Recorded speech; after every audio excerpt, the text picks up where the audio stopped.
পুৱাৰে পৰা আমি দেখুৱাই আছিলোঁ মাছৰ বজাৰ, মাছৰ যি ভিৰ মাছৰ বজাৰত। এই মুহূৰ্তত আমি দেখুৱাব বিচাৰিছোঁ দৈ ক্ৰীমৰ বজাৰখন।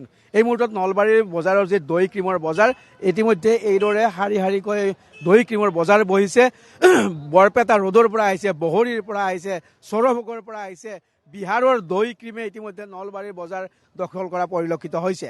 আৰু যি ক্ৰীম বিক্ৰী হৈ আছে 400ৰ পৰা 600 টকা প্ৰতি কিলোগ্ৰাম, দৈ বিক্ৰী হৈছে প্ৰতি লিটাৰ 100 টকাৰ পৰা 180 টকা। আৰু সমান ক্ৰীম বিক্ৰী কৰি আছে 500 টকা দুটা, এটা 550, এটা 500, এটা বিহাৰৰ ক্ৰীম, এটা লোকেল 550 আৰু বিহাৰৰ 500। বিহাৰৰ ক্ৰীম আহিছে এইদৰে মই দেখুৱাই আছোঁ। যদি আন এটা সৰভোগৰ পৰা আহিছে মিঠা দৈ আৰু ক্ৰীম। সৰভোগৰ পৰা আহিছে আপোনালোকে কোন এইফালে আহক, অকণমান আগবাঢ়ি আহক দাদা, এইফালে অকণমান আগবাঢ়ি আহক।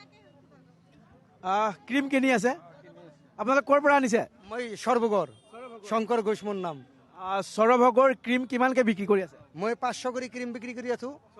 হা, আৰু মিঠা দৈ? মিঠা দৈ এইটো 300, এইটো 250, আৰু ক্ষীৰ বেচি আছো। ক্ষীৰ 600 টকা বেচি আছো।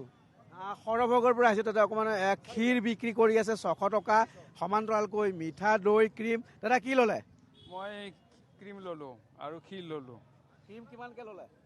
ক্ৰীম বৰ্তমান দামটো পইচাটো ফাইনেল কৰা নাই, ক্ষীৰটো লৈছোঁ, ক্ষীৰটো 500 কৰি লৈছোঁ। মই ভিতৰৰ আৰু দৃশ্য দেখুৱাব বিচাৰিম। যিহেতু বাঁহৰ চুঙাৰ দৈ বিক্ৰী কৰি থকা হৈছে, বাঁহৰ চুঙাৰ দৈও আমি দেখুৱাবলৈ চেষ্টা কৰিম। মোৰ সহযোগী ৰাজুৱে দেখুৱাই আছে। এইটো আছে নলবাৰীৰ বজাৰত দৰ্শকৰ বা গ্ৰাহকৰ যি ঘিউ, অৰিজিনেল ঘিউ আনিছে। ঘিউ কিমানকে বিক্ৰী কৰিছে?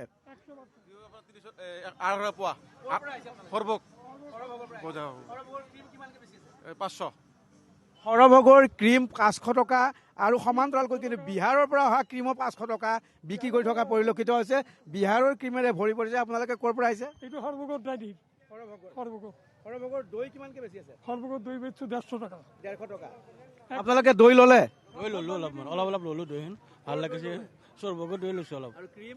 ক্ৰীমো ল'লোঁ অলপ।